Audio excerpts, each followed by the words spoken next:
নমস্কাৰ বন্ধুসকল, সানি টেকনলজি ইউটিউব চেনেলটোলৈ মই সানি আপোনালোক সকলোকে পুনৰবাৰ স্বাগতম জনাইছোঁ। তো বন্ধু বান্ধৱীসকল, আজি সন্ধিয়া আপোনালোকৰ বাবে 9টাকৈ গুৰুত্বপূৰ্ণ খবৰ ওলাই আহিছে।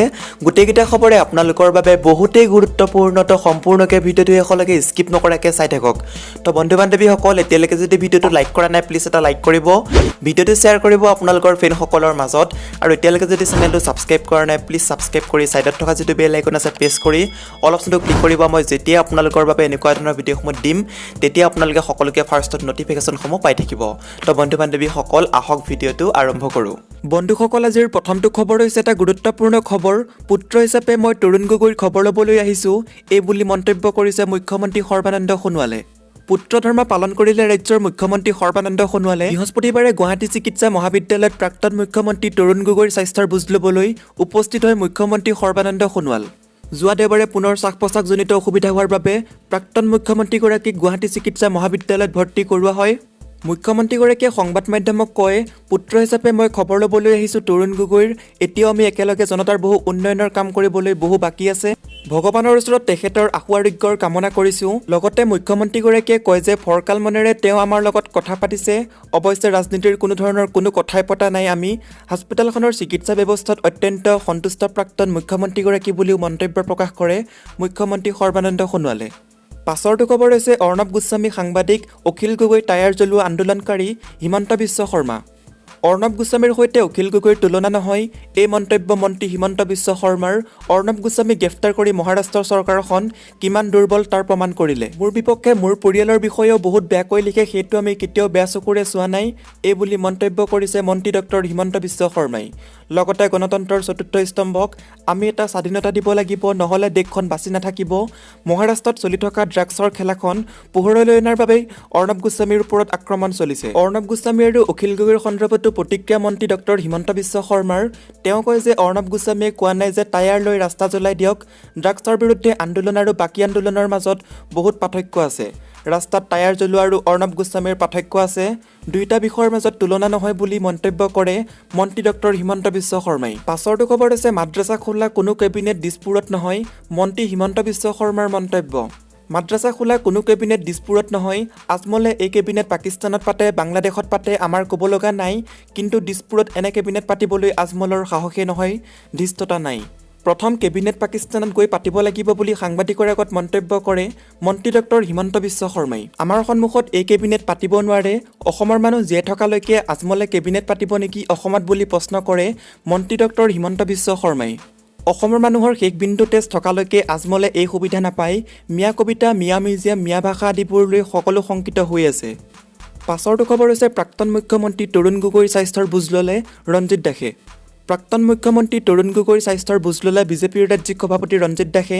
ক'ভিড-19ত আক্ৰান্ত হোৱাৰ পাছত বাৰুকৈ স্বাস্থ্যৰ অৱনতি ঘটিছিল প্ৰাক্তন মুখ্যমন্ত্ৰীগৰাকীৰ।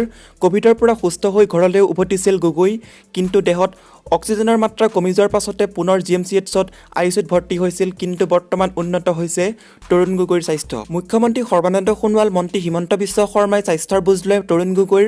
তাৰ পাছতে আজি বিজেপিৰ ৰাজ্যিক সভাপতি ৰঞ্জিত দাসে স্বাস্থ্যৰ বুজ লৈ কয় যে তৰুণ গগৈ ডাঙৰীয়াক বহু ওচৰৰ পৰা আমি পাইছোঁ। বিধানসভাত বিস্কুট খোৱাৰ কথাক লৈ নষ্টালজিক হৈ পৰিল দুয়োগৰাকী। তেখেতৰ দীৰ্ঘায়ুৰ লগতে আশু আৰোগ্য কামনা কৰিছোঁ।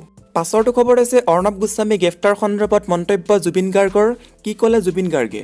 4 অক্টোবৰ তাৰিখে মুম্বাই আৰক্ষীয়ে নিজ গৃহৰ পৰাই আটক কৰি লৈ যায় অৰ্ণৱ গোস্বামীক। তাকে লৈ অসম তথা দেশৰ ভিন্ন প্ৰান্তত ইয়াকে লৈ উত্থাপন হৈছে বহু তৰ্ক বিতৰ্ক। আজি জুবিন গাৰ্গেও এই সন্দৰ্ভত কিছু মন্তব্য আগবঢ়ায়। অৰ্ণৱ গোস্বামীৰ লগত জুবিন গাৰ্গৰ পূৰ্বৰে পৰা ভালকৈ চা-চিনাকি থাকিলেও কিন্তু জুবিনে অৰ্ণৱ গোস্বামীৰ সন্দৰ্ভত কোনো বিশেষ মন্তব্য কৰা নাই। অতি কৌশলতাৰে নিজৰ স্থিতি ব্যক্ত কৰে। সাংবাদিকৰ প্ৰশ্নত জুবিন গাৰ্গে কয় যে তেওঁ অৰ্ণৱ গ্ৰেপ্তাৰ কৰা কেছ সন্দৰ্ভত বিশেষ একো নাজানে। কি কাৰণে অৰ্ণৱ গোস্বামীক গ্ৰেপ্তাৰ কৰা হ'ল সেই সন্দৰ্ভতো কোনো জ্ঞান নাই, সেয়েহে অৰ্ণৱৰ মুক্তিৰ সন্দৰ্ভতো কোনো গুহাৰি নকৰে জুবিন গাৰ্গে। এই সম্পূৰ্ণ ঘটনা সন্দৰ্ভত মহাৰাষ্ট্ৰ চৰকাৰ আৰু আদালতে আইনগতভাৱে যি সিদ্ধান্ত লয় তাৰে পক্ষত থকা বুলি কয় জুবিন গাৰ্গে। পাছৰটো খবৰ হৈছে AIDFৰে মিত্ৰতাৰ মুকলি বিৰোধিতা কংগ্ৰেছৰ সংখ্যালঘু শিবিৰৰ পৰ্যবেক্ষক জিতেন্দ্ৰ সিঙক স্মাৰক পত্ৰ। নিখিল ভাৰত কংগ্ৰেছ কমিটিৰ সাধাৰণ সম্পাদক তথা অসম প্ৰদেশ কংগ্ৰেছ কমিটিৰ পৰ্যবেক্ষক জিতেন্দ্ৰ সিঙৰ উপস্থিতিত কালি প্ৰদেশ কংগ্ৰেছৰ কৰ কমিটিৰ বৈঠকে আসন্ন বিধানসভা নিৰ্বাচনৰ প্ৰতি লক্ষ্য ৰাখি বহু চৰ্চিত মহাজোঁট গঠনৰ প্ৰস্তাৱত চিলমোহৰ মাৰে। কিন্তু কংগ্ৰেছৰ এই মহাজোঁটত সাংসদ বদৰুদ্দিন আজমল নেতৃত্বাধীন AIDF থকাৰ পৰিপ্ৰেক্ষিতত দলৰ আভ্যন্তৰত এক প্ৰকাৰ বিদ্ৰোহ সৃষ্টি হৈছে। পূৰ্বৰে পৰা AIDFৰ মিত্ৰতাৰ একাংশ কংগ্ৰেছী নেতাই বিৰুদ্ধাচৰণ কৰি আহিছে। কালিৰ কৰ কমিটিৰ বৈঠকৰ পাছতে দলটোৰ একাংশ সংখ্যালঘু নেতা প্ৰাক্তন মন্ত্ৰী বিধায়ক সাংসদ আজি প্ৰদেশ কংগ্ৰেছৰ মুখ্য কাৰ্যালয় ৰাজীৱ ভৱনত দলৰ পৰ্যবেক্ষক জিতেন্দ্ৰ সিঙক সাক্ষাৎ কৰি AIDFৰ মিত্ৰতা কৰাৰ প্ৰকাশ্য বিৰোধিতা কৰে।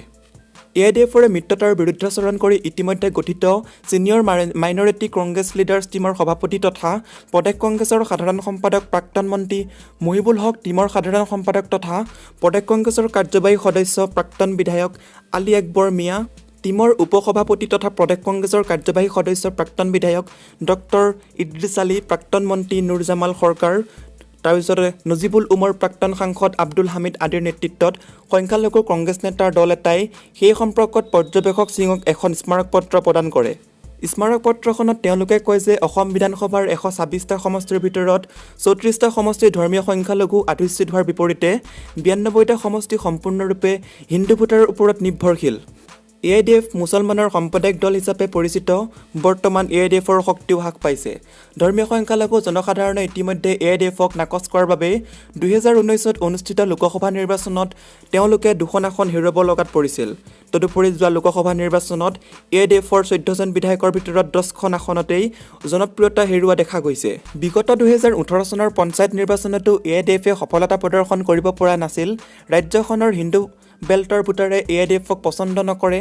এনে পৰিস্থিতিৰ পৰিপ্ৰেক্ষিতত কংগ্ৰেছ দলে AIDFৰে মিত্ৰতা কৰিলে হিন্দু বেল্টৰ 90% আসনেই কংগ্ৰেছে হেৰুৱাবলগীয়াত পৰিব পাৰে।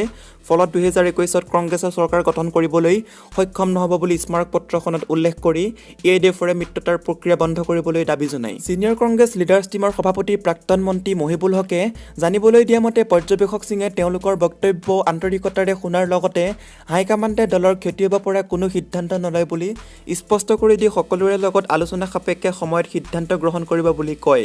সেইদৰে টীমৰ সাধাৰণ সম্পাদক প্ৰাক্তন বিধায়ক আলী আকবৰ মিয়াই কয় যে দুপৰীয়াটো গোৱালপাৰা জিলা পৰিষদৰ কংগ্ৰেছ দলৰ একাংশ প্ৰতিনিধিয়েও আজি পৰ্যবেক্ষক সিঙক সাক্ষাৎ কৰি AIDFৰে মিত্ৰতাৰ বিৰোধিতা কৰিছে।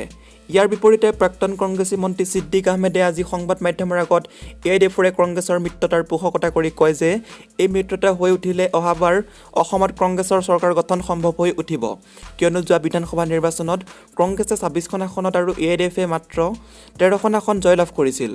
তদুপৰি দুয়োটা দলৰ মাজত মিত্ৰতা নোহোৱা বাবে 30খন আসনত পৰাজয় বৰণ কৰিবলগীয়া হৈছিল। অহা 7 নৱেম্বৰত প্ৰদেশ কংগ্ৰেছৰ বিষয়ববীয়াসকলৰ বৈঠক অনুষ্ঠিত হ'ব। সেই বৈঠকৰ পূৰ্বে তেওঁলোকে পৰ্যবেক্ষক সিঙক সাক্ষাৎ কৰি AIDFৰে মিত্ৰতাৰ পোষকতা কৰিব।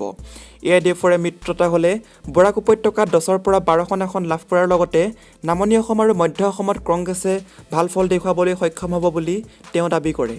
উজনি অসমত কংগ্ৰেছৰ কিছু নেতাই AIDFৰে মিত্ৰতাৰ বিৰোধিতা কৰি অহাৰ কথা উল্লেখ কৰি তেওঁ কয় যে উজনিত কংগ্ৰেছৰ ফলাফল যোৱাবাৰ দৰে হ'ব। প্ৰাক্তন মন্ত্ৰী আহমেদে AIDFে দলে সাম্প্ৰদায়িক নহয় বুলি দাবী কৰি কয় যে বিজেপিয়ে যিদৰে মুছলমানৰ বিৰোধিতা কৰি আহিছে AIDFে কেতিয়াও হিন্দুৰ বিৰুদ্ধে কোনো কথা কোৱা নাই। ইপিনে আজিৰ দিনটোত কংগ্ৰেছৰ পৰ্যবেক্ষক সিঙে প্ৰদেশ মহিলা কংগ্ৰেছ, যুৱ কংগ্ৰেছ, সেৱা দল আৰু ইয়ং ব্ৰিগেড ৰাজ্যিক NSUIৰ প্ৰদেশ কংগ্ৰেছৰ মিডিয়া বিভাগ মুখপাত্ৰ আৰু পেনেলিষ্টসকলৰ সৈতে পৃথকে পৃথকে বৈঠকত মিলিত হয়। এই সম্পৰ্কত পৰ্যবেক্ষকে সিঙে জানিবলৈ দিয়া মতে আসন্ন বিধানসভা নিৰ্বাচনৰ পৰিপ্ৰেক্ষিতত কংগ্ৰেছৰ প্ৰমুখ সংগঠনসমূহৰ কাম কাজৰ বিশ্লেষণ কৰাৰ লগতে ৰণনীতিৰ সম্পৰ্কত আলোচনা কৰিছে। পৰহি নিশা নগাঁৱত বিধায়ক ৰকিবুল হুছেইন আৰু সাংসদ প্ৰদ্যুৎ বৰদলৈ ফৈদৰ মাজত তেওঁৰ পৰিস্থিতিতে হোৱা প্ৰচণ্ড মাৰপিটৰ ঘটনা সম্পৰ্কত তেওঁ কয় যে বিজেপিকে ধৰি আন কিছু অজ্ঞাত লোকে কংগ্ৰেছক বদনাম কৰিবলৈ সেই ঘটনা সংঘটিত কৰিছে। পাছৰটো খবৰ হৈছে এতিয়াৰে পৰা জাতপাত ধৰ্মৰ কথা নহ'ব, কেৱল উন্নয়ন আৰু বিকাশৰ কথা বাৰ্তা হ'ব। তেজস্বী যাদৱ। বিহাৰত দ্বিতীয় পৰ্যায়ৰ নিৰ্বাচনৰ ভোটগ্ৰহণ ইতিমধ্যে শেষ হৈছে আৰু 7 নৱেম্বৰত তৃতীয় পৰ্যায়ৰ ভোটগ্ৰহণ অনুষ্ঠিত হ'ব। দ্বিতীয় পৰ্যায়ৰ নিৰ্বাচনৰ ভোটগ্ৰহণৰ পাছতে দেশৰ ৰাজনৈতিক বিশ্লেষকসকলে বিহাৰত পৰিৱৰ্তনৰ এটা ৰেঙনি দেখিবলৈ পোৱা পৰিলক্ষিত হৈছে। RJDৰ নেতা তেজস্বী যাদৱে অকলেই নীতিশ কুমাৰ বিজেপিৰ বহু জ্যেষ্ঠ নেতাক প্ৰত্যাহ্বান জনাবলৈ সক্ষম হোৱা পৰিলক্ষিত হৈছে। RJDৰ নেতা তেজস্বী যাদৱে বুধবাৰে নীতিশ কুমাৰৰ নেতৃত্বত জেডিইউ আৰু বিজেপিয়ে 15 বছৰ ধৰি চলাই থকা ডাবল ইঞ্জিনৰ চৰকাৰৰ দিনত নিবনুৱা সমস্যা, শিক্ষা, স্বাস্থ্য আদি ক্ষেত্ৰত কোনো কাম নকৰাৰ অভিযোগ উত্থাপিত কৰি ভোটাৰক মহাজোঁট বন্ধনৰ পক্ষত ভোটদান কৰিবলৈ আহ্বান জনায়। তেজস্বী যাদৱে কয়, এতিয়াৰে পৰা জাত-পাত ধৰ্মৰ কথা নহ'ব, কেৱল উন্নয়ন আৰু বিকাশৰ কথা বাৰ্তা হ'ব। 15 বছৰলৈকে ৰাজ্যত কোনো কাম নহ'ল, গতিকে যি দলে কাম কৰিব বিচাৰিছে সেই দলক এবাৰ সুবিধা দিয়ক। আমি কাম কৰিব বিচাৰোঁ আৰু নতুন বিচাৰধাৰাৰে সৈতে সমাজৰ সকলো শ্ৰেণীকে সাঙুৰি লৈ কাম কৰিবলৈ আমি প্ৰতিবদ্ধ, এইবুলি মন্তব্য কৰিছে তেজস্বী যাদৱে। পাছৰটো খবৰ হৈছে গুৱাহাটী উত্তৰ গুৱাহাটী সেতুৰ দ্বিতীয়টো খুঁটা পুতিলে মন্ত্ৰী ডক্টৰ হিমন্ত বিশ্ব শৰ্মাই। আজি গুৱাহাটী উত্তৰ গুৱাহাটী সেতুৰ দ্বিতীয়টো খুঁটা পুতিলে মন্ত্ৰী ডক্টৰ হিমন্ত বিশ্ব শৰ্মাই। এই অনুষ্ঠানত অংশগ্ৰহণ কৰি মন্ত্ৰী হিমন্ত বিশ্ব শৰ্মাই কয় যে 2100 কোটি NDB বেংকৰ পৰা ঋণ লোৱা হৈছে। এই ঋণৰ দায়িত্ব কেন্দ্ৰীয় চৰকাৰৰ। মন্ত্ৰীগৰাকীয়ে কয়, এই ঋণৰ প্ৰায় শতাংশ ধন বহন কৰিব কেন্দ্ৰীয় চৰকাৰে। উল্লেখ্য যে এই সেতুখনে গৌৰীপুৰ আৰু সোণাৰাম খেলপথাৰ সংযোগ কৰিব। এই দলংখনৰ দীৰ্ঘতা প্ৰায় 9 কিলোমিটাৰ, মুঠ 4.3 কিলোমিটাৰ। ৰঙিয়া বাইহাটা চাংচাৰিক সংযোগ কৰিব এই দলংখনে। পাছৰটো খবৰ হৈছে অসম জাতীয় পৰিষদৰ পতাকা আৰু নীলা লুঙি একেই, মন্ত্ৰী হিমন্ত বিশ্ব শৰ্মাৰ মন্তব্য।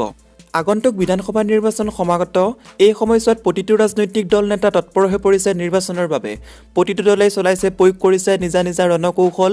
ইয়াৰ মাজতে আজি সংবাদ মাধ্যমৰ আগত বিভিন্ন বিস্ফোৰক মন্তব্য প্ৰদান কৰে মন্ত্ৰী হিমন্ত বিশ্ব শৰ্মাই। বিজেপিৰ 100খন আসন সন্দৰ্ভত জিতেন্দ্ৰ সিঙৰ মন্তব্যৰ ওপৰত প্ৰতিক্ৰিয়া প্ৰকাশ কৰি মন্ত্ৰী হিমন্ত বিশ্ব শৰ্মাই কয় যে জিতেন্দ্ৰ সিঙৰ দৰে মানুহ আহে আৰু যায়।